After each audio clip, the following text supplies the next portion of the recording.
For the last 4 weeks, we've been fattening up the Superskinny in our feeding clinic, and this week is no exception. Checking in tonight is Elizabeth Young from Brentford. She thinks her restrictive diet is the key to eternal youth. I've never really embraced the aging process. From a very young age, I've always said that I was never getting old. Elizabeth is part of a radical growing trend. Being skinny and looking young are twin obsessions of our time, and many women think that a restricted diet is the key to eternal youth. However, if you start cutting out essential food groups and drastically reducing what you eat, then you risk aging prematurely and you'll do serious damage to your body. Proud of her health regime, Elizabeth wants to take part in the swap to prove that not all super skinnies have issues with food. I don't have a bond with food. I can take it or leave it. I'm not emotionally connected to food. To me, I see food like petrol, in a sense that you only put petrol in a car when the car needs it. So I put food into my body when I need it.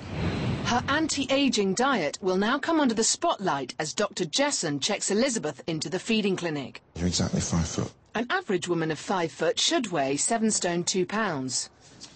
You are 6 stone 2. That sounds very good. Very good. We'll talk about that later. With a 22-inch waist, Elizabeth is the size of an average 7-year-old girl. But Elizabeth is 41, an adult Peter Pan. In her quest for eternal youth, she has designed a truly extreme diet, only eating foods which she thinks will keep her young. I normally have 4 Brazil nuts and 4 California prunes if I'm having breakfast, because I only eat when I'm hungry. And if she is hungry, dinner is a bowl of rice, tuna and raw garlic, which could last her 3 days. I have 4 cloves of garlic every day, and that is usually sliced in with whatever I'm having.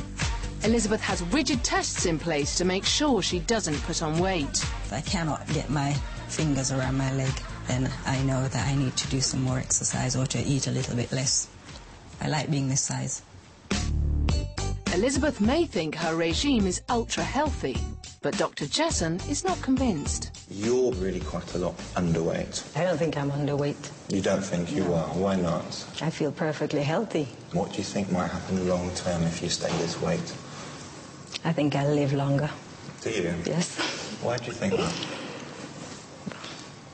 Where did you hear that eating very little will make you live longer? It's not so much about eating very little, it's just my mindset. I've pretty much found out that some food are good for you, some are bad. So I choose the ones that are good. I'm going to really be harsh with you and tackle you this week and show you that actually eating more is not going to make you fat. And if you carry on like this, you will make yourself ill long term, and I guarantee that. Elizabeth thinks she's found the secret to eternal life, but because her diet is so poor and she's missing important vitamins and minerals, she's actually going to age quite rapidly. Dr. Jesson's got a major battle on with Elizabeth, so we've brought in the big guns. He's one of our largest supersizers. Meet Stefan. He's been morbidly obese for the past 10 years, and he's a foodaholic.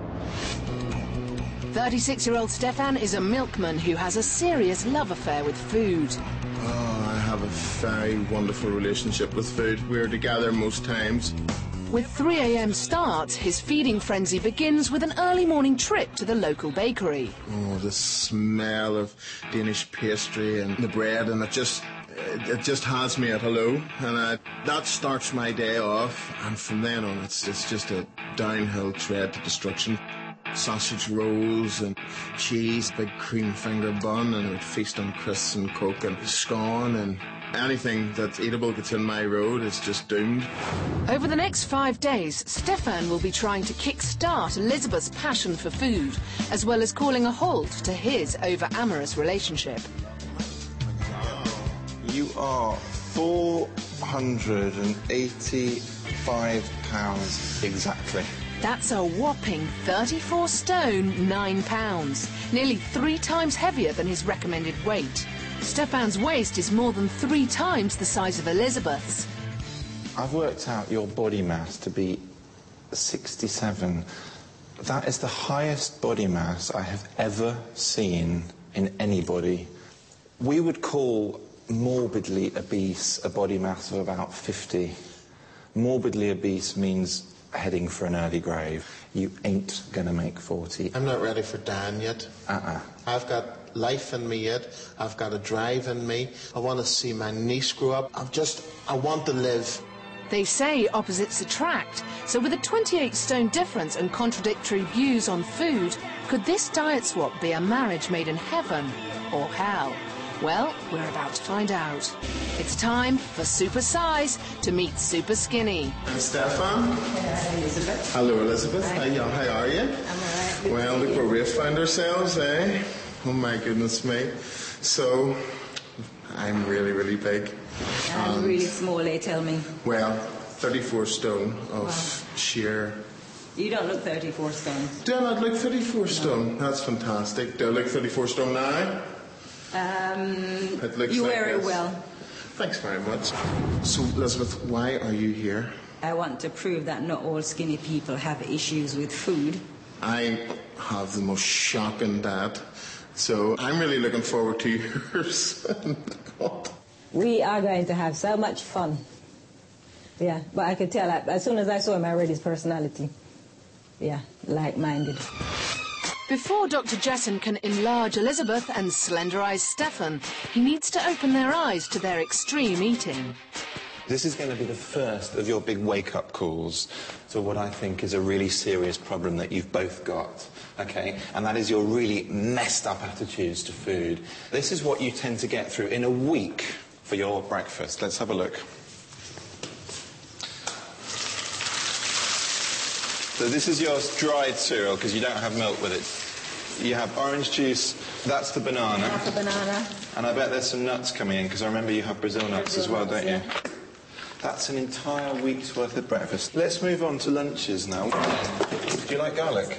No. Oh dear. Rice? You like your turkey curry type things, don't you? And pasta. What one food, if you're given the choice of any food as a sort of last meal, what would you choose? I don't see food in those terms. You see, this is what's so interesting with you. You don't have a passion, you don't have a love of food. Could I just say something? Absolutely. I had no idea I was eating so much. You think that's a lot of food? It's a lot of food.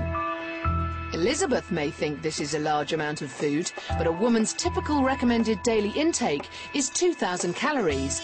Elizabeth eats a shockingly meagre 1,000 calories. This means she's under-eating by 7,000 calories a week, or 3.5 days' worth of food. I want to turn and have a look at what it is Stefan eats. Let's go. Sausage rolls. Nice start to the day. What's that? Scones. Scones, okay. That's Sausages. cheese. Sausages. Is this sort of 10 a.m. breakfast? Where are we up to? 8 a.m.? You're into the burger section. Here come your snacks, by the way. Crisps, family-sized bags of chocolate sweets. How much cola would you drink during the day? Maybe 2-3 pints. Oh, here we go. Here we go. Ever had Irish stew? No. You're going to love it. I've never had it like that either. I don't even know where we're up to. I'm completely lost with you. But it's I'm lost myself, it's a constant intake of huge, huge quantities of food. Stefan is gobbling down a staggering 8,590 calories a day. That's a whopping 60,130 a week, which is an overeat of 16 days. Good luck, Elizabeth. Do you want a spoon? Still to come, will it be murder on the dance floor for our two supersizers? You're gonna go deep into territory that you don't want to go into.